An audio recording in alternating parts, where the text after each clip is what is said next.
Good evening.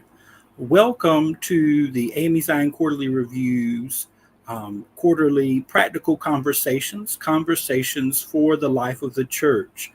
The life of the church includes not only its proclamation, but also its vibrancy, the vibrancy of its people in the promotion and enhancement of the kingdom of God. Practical conversations intend to engage conversations of practice and theology with persons currently working in the church at various levels and engaged in these issues. Our goal is to both inform and encourage those who are actively seeking to enhance God's kingdom through the use of their gifts. For those of you that regularly tune in to Practical Conversations, you will note that I am not your normal host, the Reverend Dr. Reginald Broadnax, the editor of the Quarterly Review. For those of you who don't know me, my name is J. Hayes McLendon, and I am a member of the Robinson A.M.E. Zion Church in the PD Conference in the South Atlantic Episcopal District, and I'm both elated and honored to share tonight in our practical conversation that centers around It's Time to Revoke Article 23 from the Articles of Religion. And our guest is our typical host, the Reverend Dr. Reginald Broadnax, who is, again, the editor of the Quarterly Review. This is a very interesting conversation that I think we're going to have tonight. So let's welcome Dr. Broadnax. It's so good to see you, Dr. Broadnax. Thank you, Brother Hayes. It's so Brother Hayes McLendon. We're so glad to have you hosting tonight. I'm in a different position. It's a little uncomfortable. We'll get through it, all right? Well, I'm uncomfortable too, so we'll work through it together. As I said before, we're looking at what I think is the feature article for this quarterly review, which you have written, and it's entitled "It's Time to Revoke Article 23 from the Articles of Religion." And before you kind of tell us why your interest, why you decided to write this article, could you just give us a little bit of background on the Articles of Religion, how they came to be, and kind of let that lead into your interest in the topic of your article? Yes, thank you very much. The Articles of Religion, well, we inherited that from, well, let me say, our grandmother, the Church of England. The Articles of Religion in the church, there were 39 Articles of Religion in the Church of England. And when Methodism was formed, first in the colonies and then what became the United States, John Wesley sent to the colonies a book that is entitled The Sunday Service of the Methodists in North America. Included in that Sunday service were 24 articles of religion. Articles of religion are statements of doctrine. They are statements of what we believe. There are 24 statements given to us by John Wesley concerning nature of grace, sacraments, faith, sin, scripture. These 24 articles are the foundation, doctrinal foundation of what we believe as Methodists. They were given to us by John Wesley. They were given to Dr. Thomas Coke, who brought them and gave them to the churches in the new United States of America. They were adopted by the Christmas Conference, the organizing conference of Methodism in the United States, in December of 1784. However, the Christmas Conference felt it necessary to add a 25th article. That 25th article is Article 23 in our current discipline of Rulers of the United States of America. That was not an article that was given to us by Mr. Wesley, but was added for circumstances in 1784 by the Christmas Conference. So this is the background for how we get to where we are. And in 1808, the General Conference of the Methodist Episcopal Church added what is known as the restrictive rule, which says that we cannot alter, change in any way either our general rules, the articles of religion, or our plan of itineracy. So it's pretty much set that the articles of religion would remain at 25. However, there is another clause which I'll get to in a moment. Okay, thank you so much for that background. I want to backtrack because I didn't do something I was supposed to do. Okay. And certainly, I want to say thank you to everybody that's already talking to us in the chat. We want you to continue to do that throughout the evening. And certainly, if you have comments or questions, we invite you to engage us. They're going to be on the screen, so we're happy to pose your questions to Dr. Broadnax throughout the evening. So we thank you for engaging us already, and we hope that you will continue to do that all evening long. Good evening to everyone that is saying good evening. And Dr. Broadnax, I will just jump in and say thank you so much for that background. Typically, when you have these conversations, it's you and another scholar. I'm going to approach this conversation from the perspective of a student, and you can teach me some things tonight. And I'm sure those of us that are watching will also learn some things as well. You've given us that good background. So now kind of tell us your interest, why you decided to write this article, what kind of led you to the place that you were at to say it's time to revoke Article 23 from the Articles of Religion.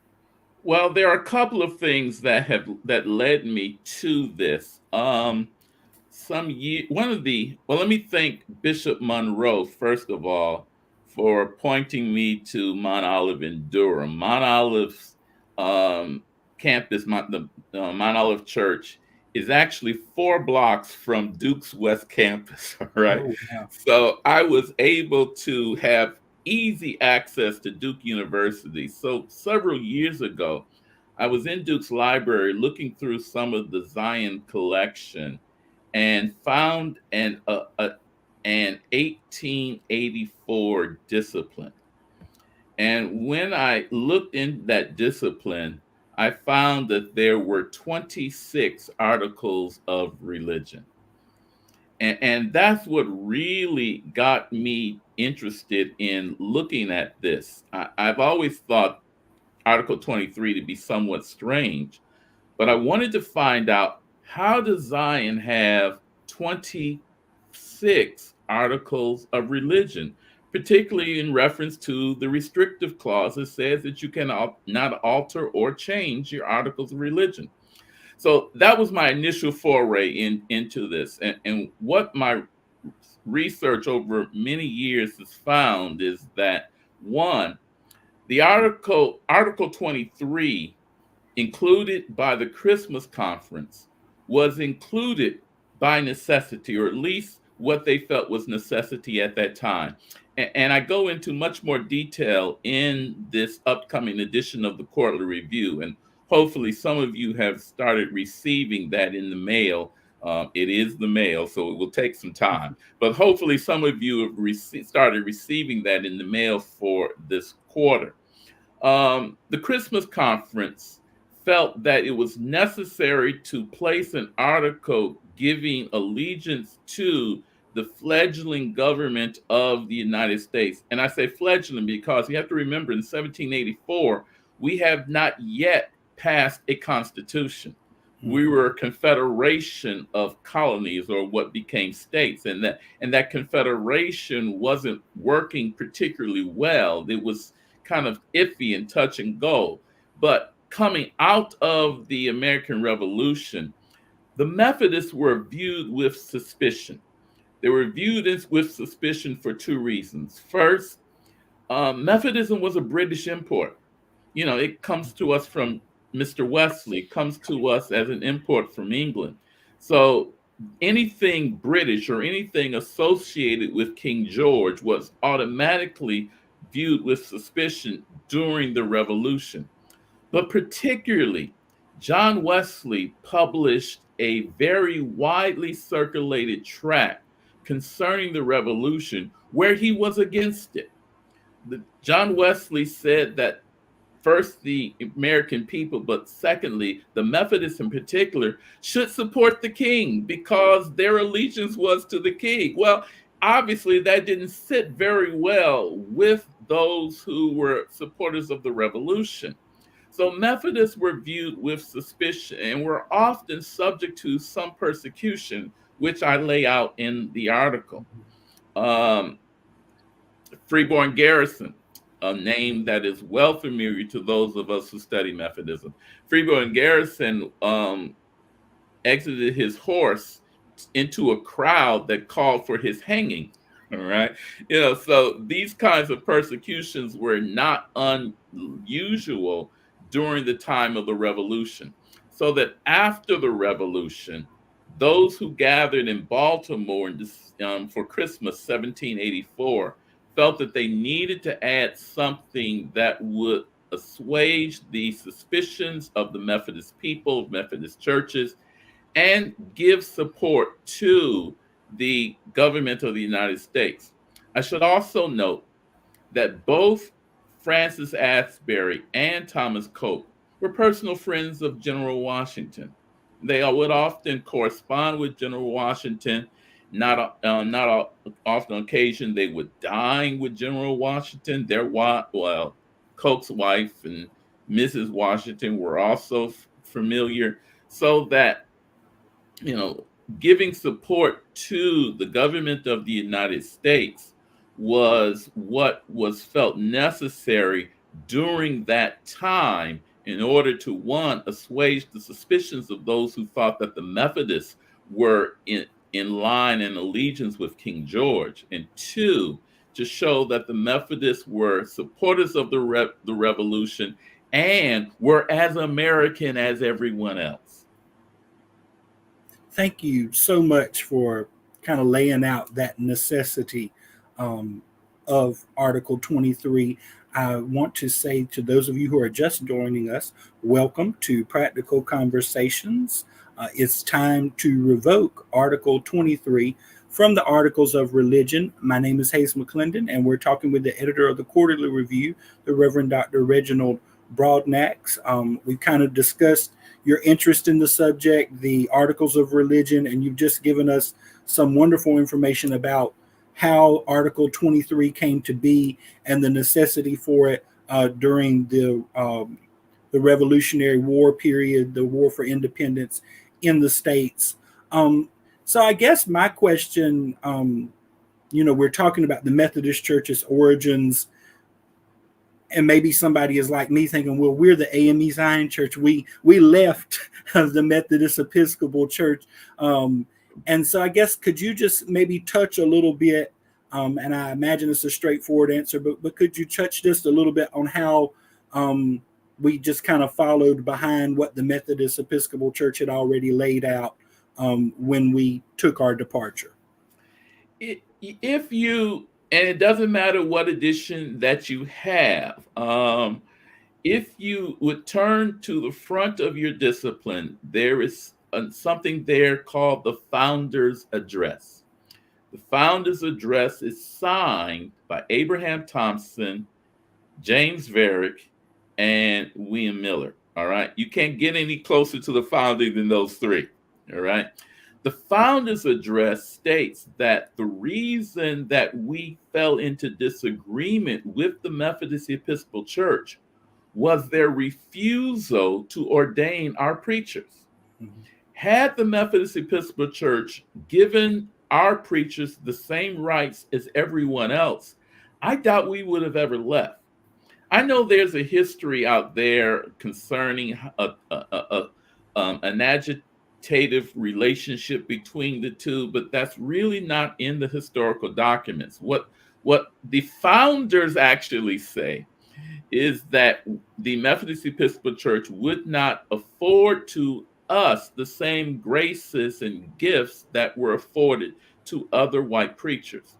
So our contention with the Methodist Episcopal Church was never over doctrine, was never over polity. It was always with their practice, in particular, their practice of affording us the same gifts and graces. So when the AME Zion Church, well, in 1820, it was the African Methodist Episcopal Church in America. If you look in the front of your discipline, you'll also see the charter, and that's our official name. When we separated from the Methodist Episcopal Church, we carried with us everything that was doctrinal. Christopher Rush, for those of you who may have one of the copies that were reprinted several years ago, if you have Christopher Rush's history, he says in the final section of that history on church government that we had no arguments with doctrine. We had no arguments with the beliefs of the Methodist Church. It was only in their practice. So we carried with them what is known as Methodism as the doctrinal standards, the belief in doctrine, Wesley's general rules, and also the articles of religion. Thank you so much. That helps me, and I'm looking at the comments, and it appears that it's helping some of our viewers as well. In the article, you kind of have three sections. The first one, you kind of trace the history of Article 23 and how it came to be a part of the Articles of Religion, and we've discussed that some. And in the second section, you trace the history of the restrictive rules, and you show how alterations have been made, even under the restrictive rules, to the Articles of Religion. So can you tell us a little bit about the restrictive rule, how that came to be, and then maybe how alterations have been made in spite of those restrictive rules? In the General Conference, the Methodist Episcopal General Conference of 1808, this was the first constitutional General Conference. And by that I mean, at the General Conference of 1804, they enacted a plan of delegation. In the prior general conferences, whoever could afford to show up for general conference when the various conferences made up the delegation. Well, this meant that the Philadelphia and Baltimore conference would have 70 people, and the rest of the whole general conference may only have 20. So it was out of balance. So in 1804, they created a form for delegation, which I lay out in the article. And in 1808, they put together a constitution. That constitution included what became known as the restrictive rule. The restrictive rule says that we cannot change, alter, or revoke either the general rules, the plan of itineracy, or our article of religion. Now, with that restrictive rule, there was a caveat. And there has always been.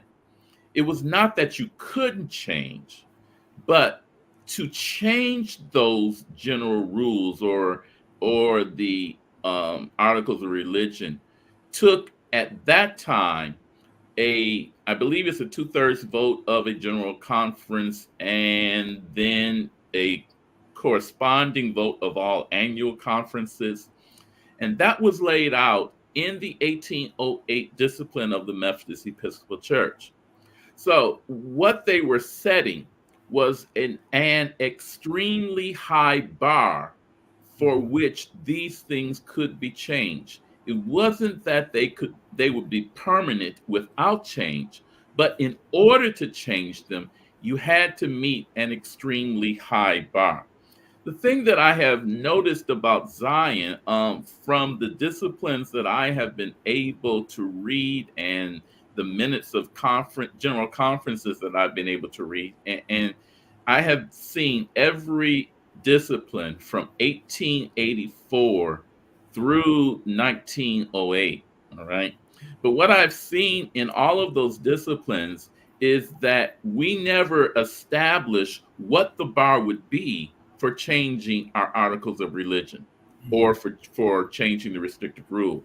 We have done so several times, but we have never set out what that bar would be for making those changes.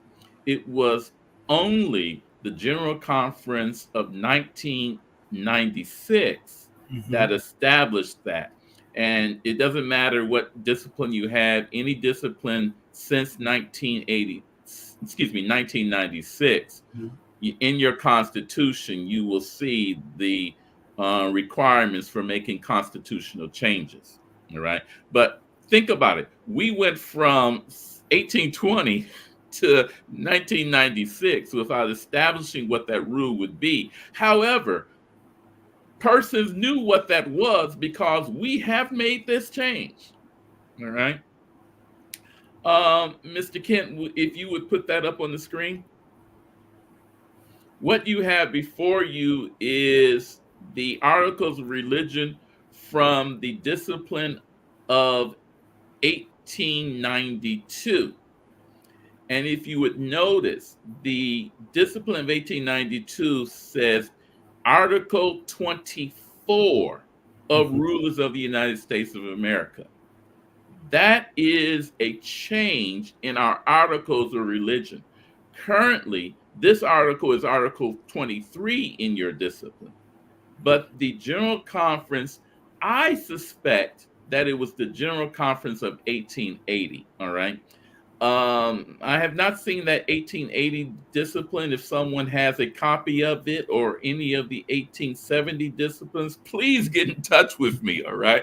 But I have seen the 1884. As a matter of fact, if you see my camera, I'm holding here an 1884 discipline.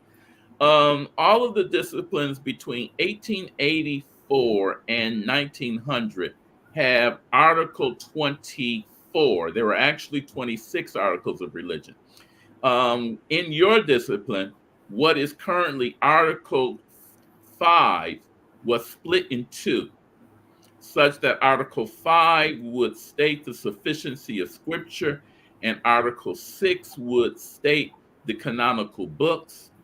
I believe that change was made in 1880.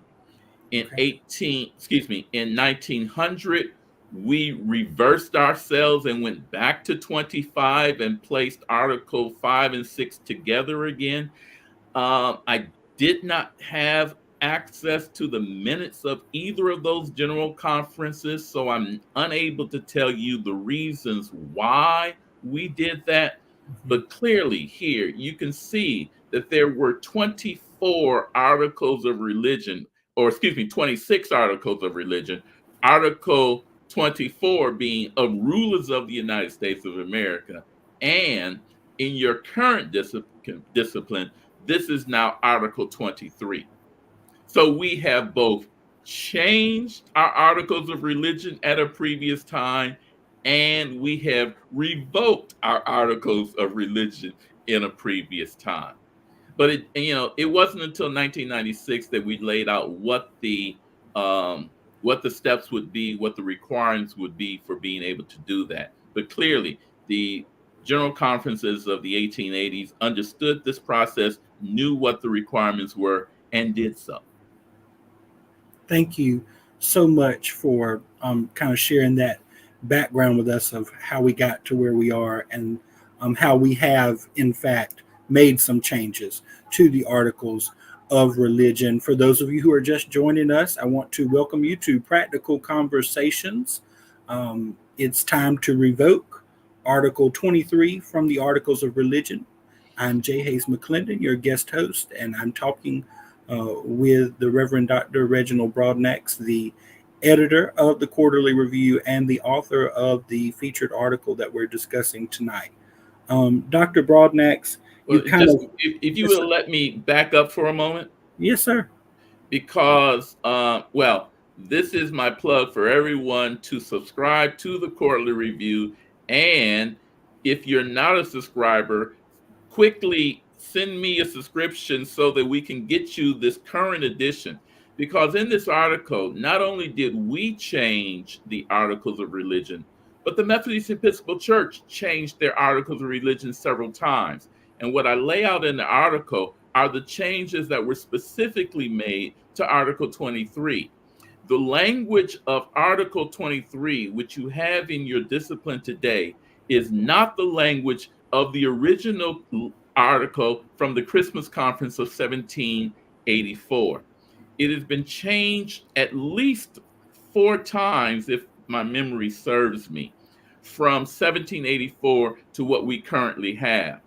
Even under the restrictive rule, changes were made from the Methodist Episcopal Church to the discipline. As a matter of fact, in 1820, it said that any British colonies, well, that was made in May of. It changed from British colonies to foreign countries, and that was made in May of 1820 at the General Conference. We published our discipline in October of 1820, but that change, that language from British to foreign, was not in our original discipline.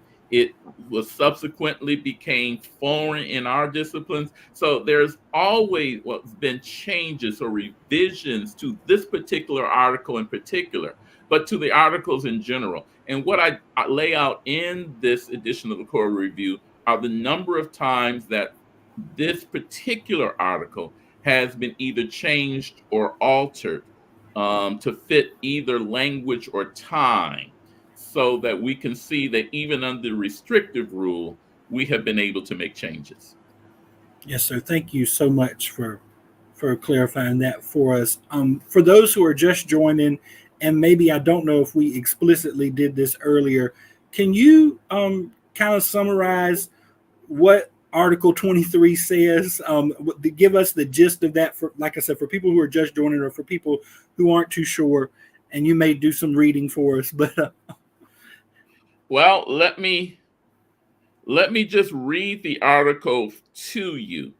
Okay. And I am reading it from my 1884 discipline, but the language would still be the same. All right. The president, the Congress, the General Assemblies, the governors, and the councils of state, as the delegates of the people, are the rulers of the United States of America, according to the division of power made to them by the Constitution of the United States and by the constitutions of their respective states. And the said states are sovereign and independent nation, and ought not to be subject to any foreign jurisdiction.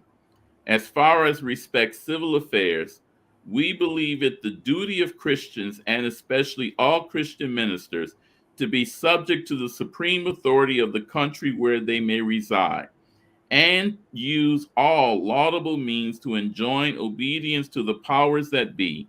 And therefore, it is expected that all our preachers and people who may be under any foreign government will behave themselves as peaceable and orderly subjects. Thank you so much for sharing that with us. Now that we've got the background of how it came to be, we've discussed the restrictive rule and alterations to the articles of religion. And now you've read to our hearing the actual Article 23. Let's get to the part that I think is probably makes for some of the most interesting conversations surrounding this article. And that is, why is it time to revoke Article 23 from the Articles of Religion? You do what I think is a wonderful job in that last section of the article, talking about that and outlining some really good reasons. So kind of lead us into that as to why it's time to revoke Article 23 from the Articles of Religion. Well, as I said at the beginning, articles of religion are statements of doctrine. They are statements of faith and what we believe concerning church and Christian belief. If you've noticed, the Article 23 says nothing about that. It says nothing about faith, says nothing about Christian practice, says nothing about Christian beliefs. It is simply an oath of allegiance to the government of the United States of America. And as I said earlier, it was included in the Articles of Religion in order to assuage suspicions of persons after the Revolutionary War concerning the Methodists who were believed to be at the time supporters of King George. So this article was placed in the Articles of Religion in order to give the persons of the revolution of that period of time confidence that we as Methodists were as supportive of the government of the United States as everyone else. Well, we're 200 years past that now. All right. I won't speak for anyone else who is viewing this conversation tonight, but I don't pledge my allegiance to the government of the United States. To be honest with you, and those of you who know me to be a big baseball fan, and when I'm also a Cub fan, and for those baseball fans, at the middle of the seventh inning stretch, you stand up and say, "God bless America." Well, in Chicago, it's at Wrigley Field. They do it before the game starts. And when they're doing it before the game starts, I'm at the concession stands purposefully so that I don't have to be bothered with that. I mean, our allegiances today, while we're all Americans, our allegiances waver. Some are more patriotic than others. I'm just not one of those patriotic guys, okay? But also, why are we asking our brothers and sisters outside of the United States to give an oath of allegiance to our government? Why are we asking our one of our fastest growing churches right now is our church in Seoul, South Korea. Why are we asking them to affirm that the United States is a sovereign nation? I mean, we're the world's greatest superpower. Is there any question of whether or not we are a sovereign nation?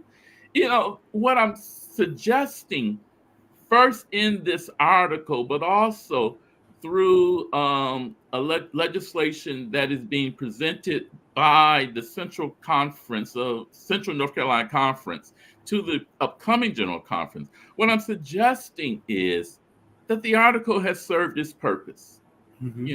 What the reasons for including the article in 1784 are no longer the reasons that we should have today for keeping this article. And what I also question is whether or not, and some may say that this isn't the case, that we haven't run into this, but my question is whether or not there are those societies, that's a Methodist word, whether or not there are those societies in other parts of the world who, looking at our doctrine, who looking at our articles of religion, may not feel comfortable with us, and then may have some questions about aligning with us if they too must give this oath of allegiance to a government. And let's be honest, and I say this in the article, and I wrote this back in February and March, but come November, our government may not look so well. Does it look well now? I say this in all honesty. Come November, we don't know what will happen. Yes, sir. How will persons outside of the United States look at us and say they must pledge an oath of allegiance to that government? So I think that the article has long served its purpose. No one is any longer suspicion of our allegiances as Methodists. No one actually believes that any Methodist is any less patriotic than any other person in the country. Those things have long been dispensed with. Yet, because we reflectively believe that we can't change our articles of religion without knowing that history, because we reflectively believe that we can't change our articles of religion, we have held on to Article 23. I think it's time that we let Article 23 go. That was a very well laid out argument. You said several things that I kind of want to pull on. Um, when I read the article and kind of have been pondering it since you and I first talked, um, and you touched on it there, I kind of thought about this idea of how patriotism and conservatism and Christianity all kind of collide and have morphed into this creation here in the United States specifically. And I wonder if this article of religion, being as old as it is, do you think that it influenced any way that kind of what we see today? Like I said, where that to for many people to be a Christian means you must be patriotic. For to many people to be a Christian, it means that you must be patriotic and conservative. So, do you think that this article of religion, having been at the foundation of Methodism in America, has kind of influenced some of those thought patterns in the United States? Actually, Hayes, I believe it's the other way around. Someone mentioned having or wanting to take a church history course with me. Well, I'm actually a philosopher, but I do teach church history, and I taught church history this semester. Those of you who are familiar with the First Great Awakening, which began in the 1720s, first in New England, and then spread like wildfire across the country, know that this was a religious revival that spread it both in the United States and in Europe. But out of that Great Awakening came this infusion of patriotism, particularly following the Revolution. So that being religious in the United States during this quote evangelical period, all right, being religious in the United States also meant being patriotic, giving your, giving your allegiance to this new government. And also develops during this time this ideal of God having founded the United States to be the beacon light to the rest of the world. So all of that is part of the ethos of the 1700s. So instead of this article giving voice to that, actually, the article is a reflection of that. It is a reflection of this patriotic time and wanting the Methodists to be a part or to be seen as part of this type of patriotism. Now, we can discuss, how that plays out in the 20th century, but in the 18th century, it was this ideal that this new country was founded by God. All right. Now, never mind what the actual founding documents say, but it was this ideal that this new country was founded by God to be a light for Christianity and a light for the world. Well, in 1784, could the Methodists step outside of that? Well, obviously not. So I think the article is more a reflection of the times than an influencer of the time. Thank you so much for that insight. For those of you who are just joining us or maybe joined us mid-answer, we welcome you. We're glad that you have joined us for Practical Conversations. It's time to revoke Article 23 from the Articles of Religion. I am J. Hayes McLendon, your guest host for the evening, and we are sharing with the Reverend Dr. Reginald Broadnax, who is the editor of the Quarterly Review of the A.M.E. Zion Church. Dr. Broadnax, I think we're moving in a good direction in discussing why it's time to revoke this article. And I want to touch back now on something that you touched on when you gave that beautiful argument about why it's time to revoke the article. You talked in several places about our societies, our churches overseas that are not in the United States. And I guess it's easy for me.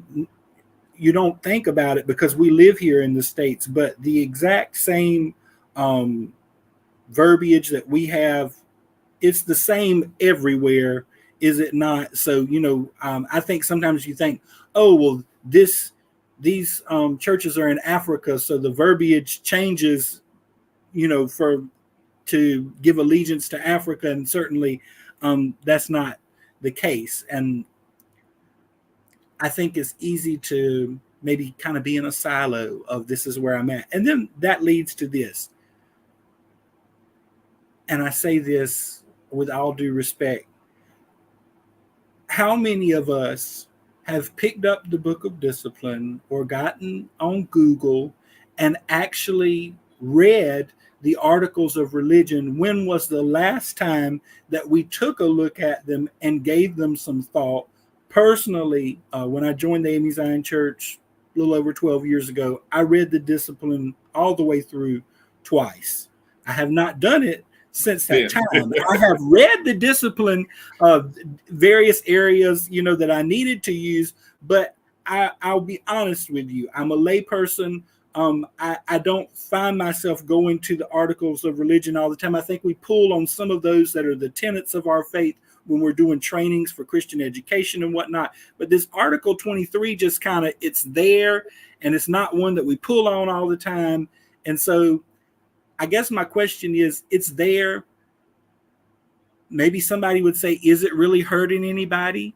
It's been there so long. At this point, is it really necessary for us to take the action that we would have to take in order to revoke it? And while we're there, could you just talk about what would have to happen at the General Conference in order for us to revoke this article from our articles of religion? Well, to the question of, is it necessary? Does anyone ever read it? Well, I will admit that if I wasn't, functioning as a historian, I probably wouldn't have paid much attention to it either. However, the articles of religion are the statements of what the A.M.E. Zion Church believe. Yes, sir. All right. Anyone outside of this denomination who would pick up our discipline, and by the way, our General Secretary only publishes one discipline. All right. The same discipline that you have today is the same discipline that is being used in South Korea. All right. So, anyone who would pick up our discipline and want to know what it is we believe as a denomination would read those 25 articles of religion. And one of the things that they would gather is that we hold allegiance to the government of the United States of America. Now, that is not different from the United Methodist Church, which is in General Conference right now. They hold the same article, and we got it from them. But it is the statement of what we believe as Zion Methodists. All right. Whether or not it is a hindrance to us, I cannot say. But my question is this: why would we have it if there's a possibility that it could be?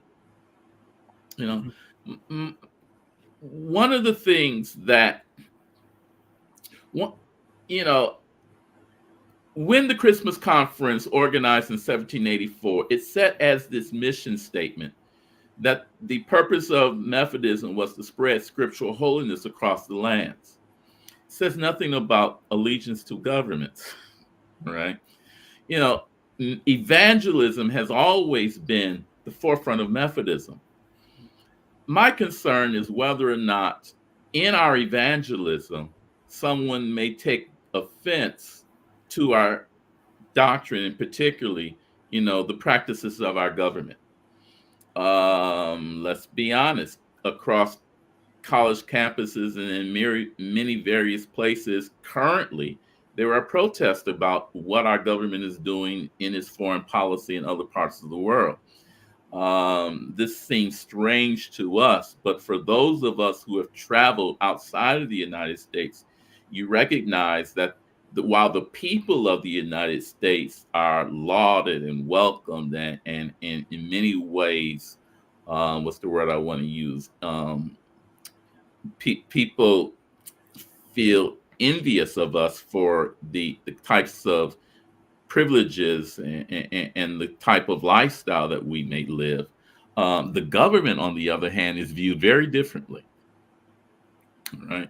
So anyone, in any part of the world, matter of fact, our website, was global. You could just click on our website and see. My concern is how we are viewed outside of the United States. And it takes a little bit of insight for us to look at ourselves from without. From within, we think we're perfect, or at least almost so.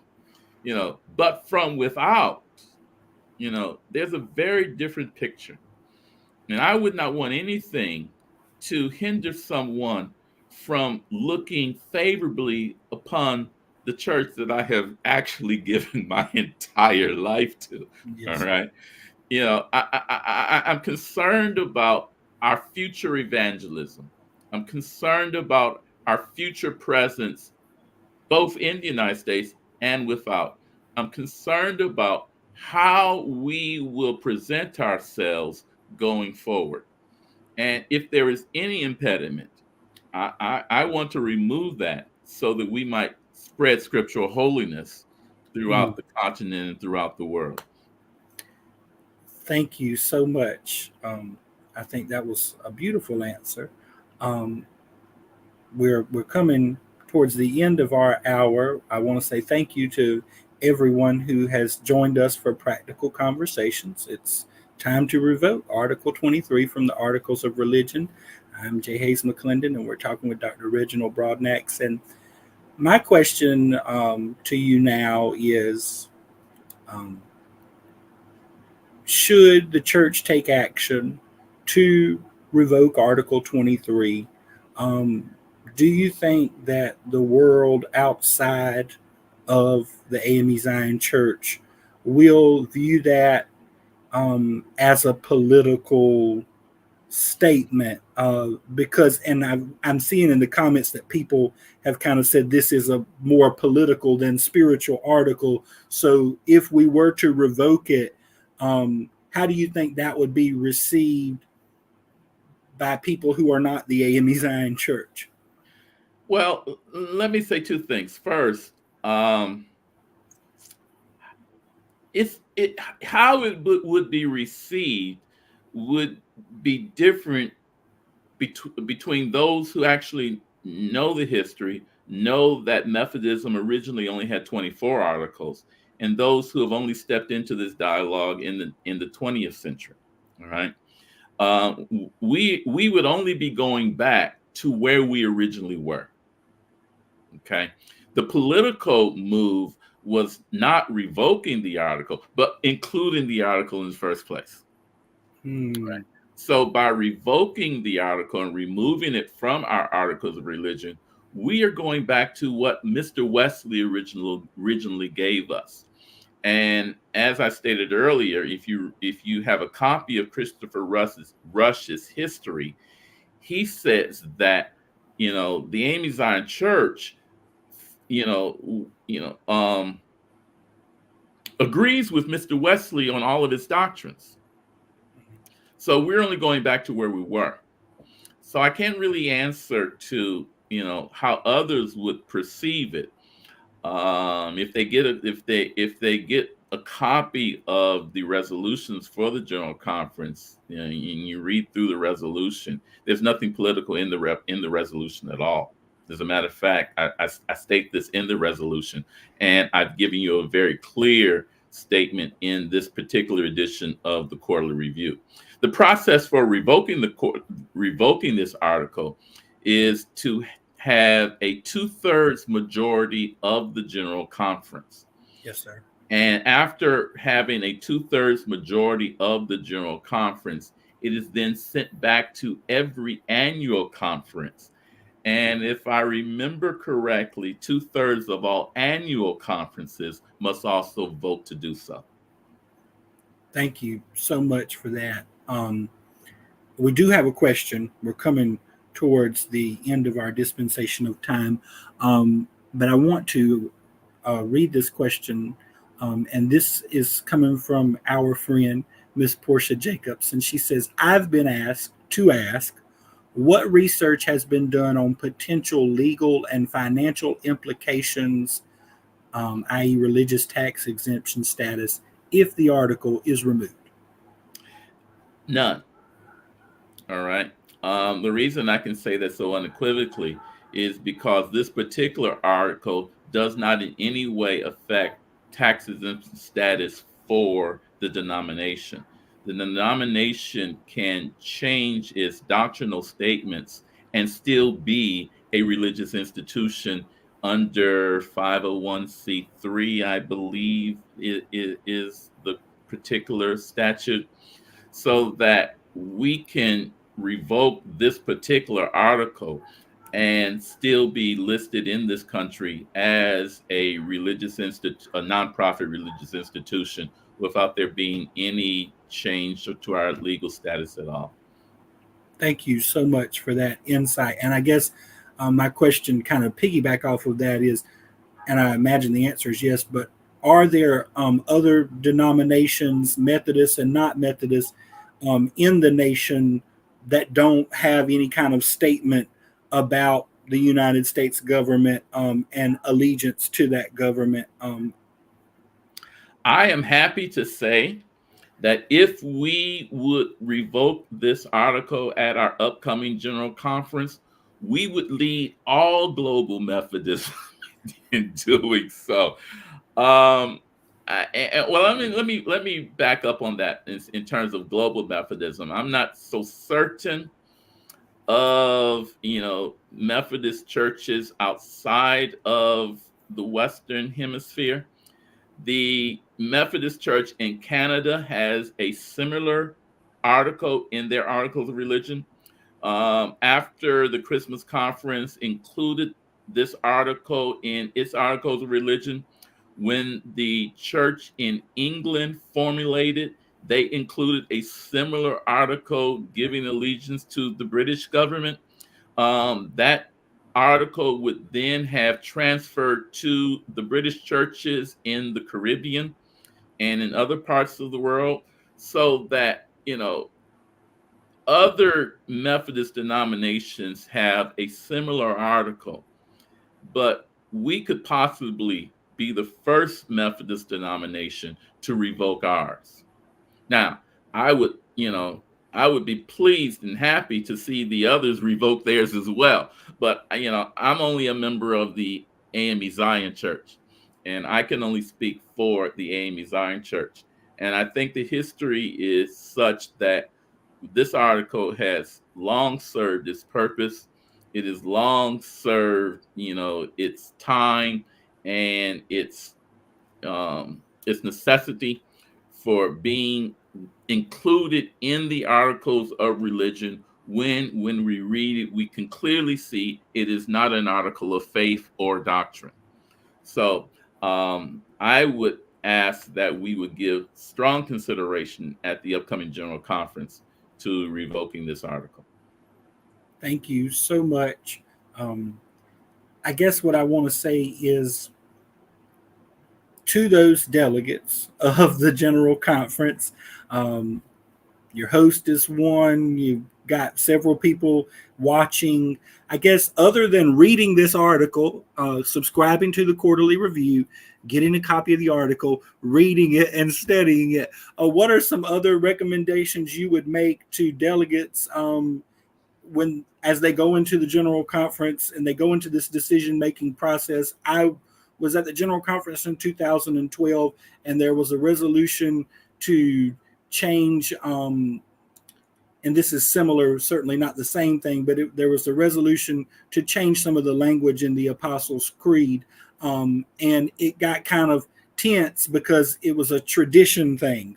And even though the resolution in my mind made sense because they wanted to change from where that piece that says Catholic to universal, it kind of got really tense because this is what we've always done. And certainly, even though people are not reading the Articles of Religion in church every Sunday as a part of their worship, what do you say to people who kind of get stuck in that it's been there, it's there, why change it now? One of the things that Methodism has always, well, let me answer it this way. Let me answer from the very famous and well-loved hymn of Mr. Charles Wesley. To serve the present age, our Here we calling go. to fulfill. May we all our powers engage to do our master's will. You know, the age of 1784 is not the age of 2024.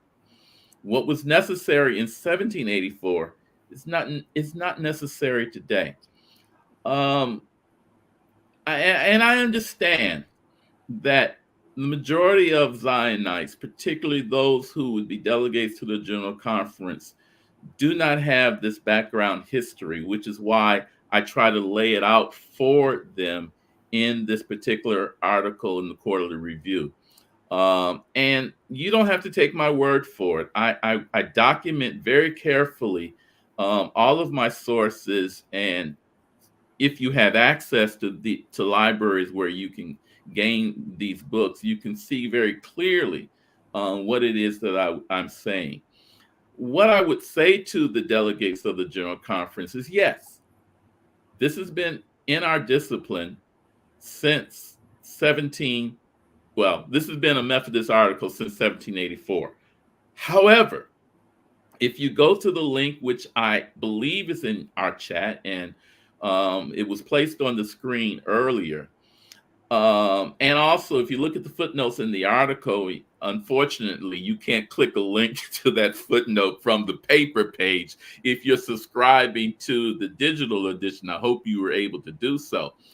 And if you can't, if you want to email me at the Quarterly Review, I'll be glad to send you the link. But there's a link to the 1892 discipline where you can see for yourself that Zion has changed this before.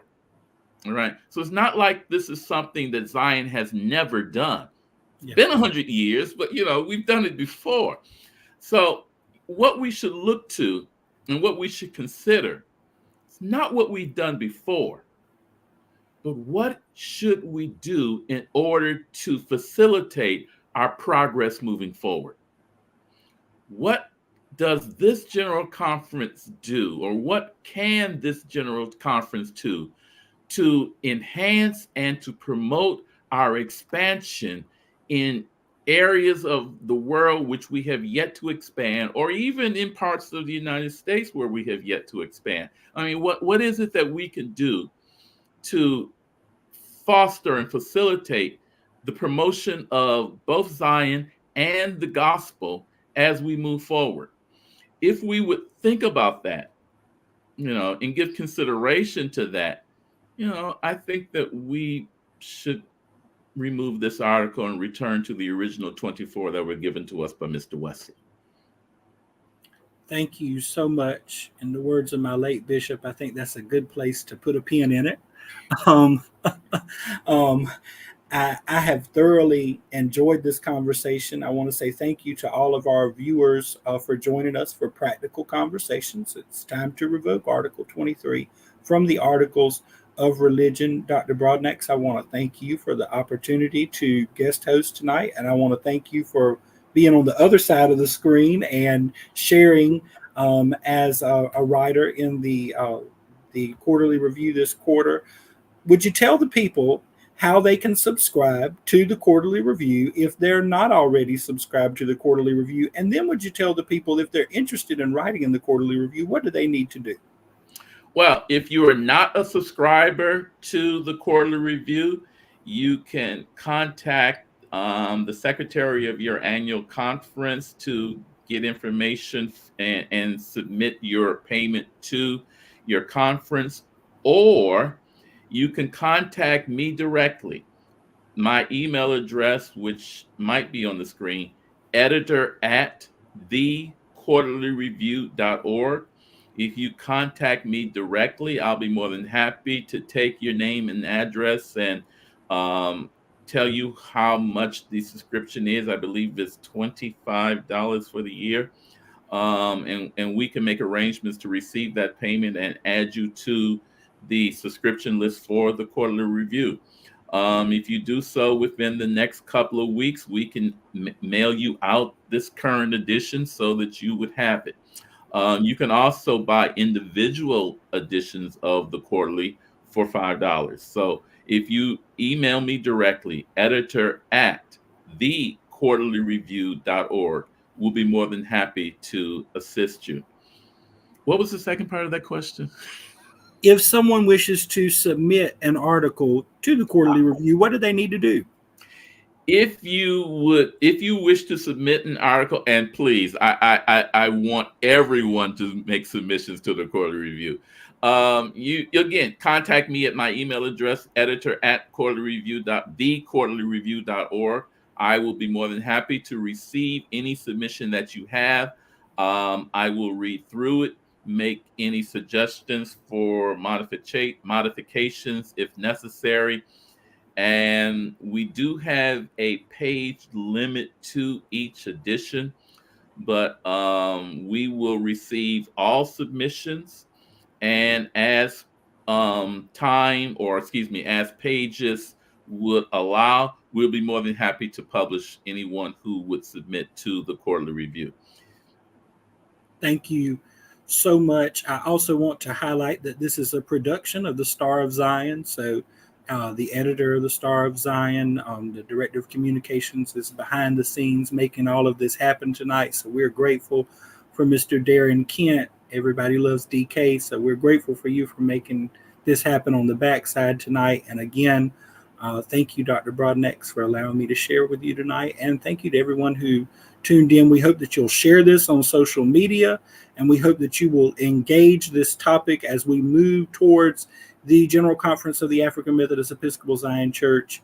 It's time to revoke Article 23 from the Articles of Religion. Dr. Broadnax, do you have anything else that you would like to say to the people before we go find something to eat? Well, I thank everyone for joining us tonight, and thank you so much for your participation. Those who have sent messages in the chat, those who have asked questions. Again, if you want to contact me for anything, you can contact me at editor@thequarterlyreview.org, and we'll be more than happy to facilitate further conversation and answer any questions that we were not able to answer tonight. But thank you so much for joining us, and thank you, Brother McLendon, for being our host for this edition of Practical Conversations. Thank you so much. DK, take us out.